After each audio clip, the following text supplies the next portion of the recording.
دعا کرنے والا کبھی برباد نہیں ہوتا۔ حضرت انس رضی اللہ تعالی عنہ سے مروی ہے کہ رسول پاک صلی اللہ علیہ وسلم نے فرمایا، دعا سے عاجز مت ہو، اسے مت چھوڑو کہ اللہ تعالی نے کسی کو دعا کے ساتھ ہلاک نہیں کیا۔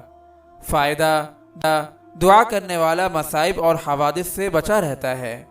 دعا کرنے والا کبھی برباد نہیں ہوتا۔ حضرت انس رضی اللہ تعالی عنہ سے مروی ہے کہ رسول پاک صلی اللہ علیہ وسلم نے فرمایا، دعا سے عاجز مت ہو، اسے مت چھوڑو کہ اللہ تعالی نے کسی کو دعا کے ساتھ ہلاک نہیں کیا۔ فائدہ: دعا کرنے والا مصائب اور حوادث سے بچا رہتا ہے۔ اگر آپ اس صدقہ جاریہ میں شامل ہونا چاہتے ہیں تو چینل کو سبسکرائب کریں اور لائک اور شیئر کرنا نہ بھولیں۔ جزاک اللہ خیرا۔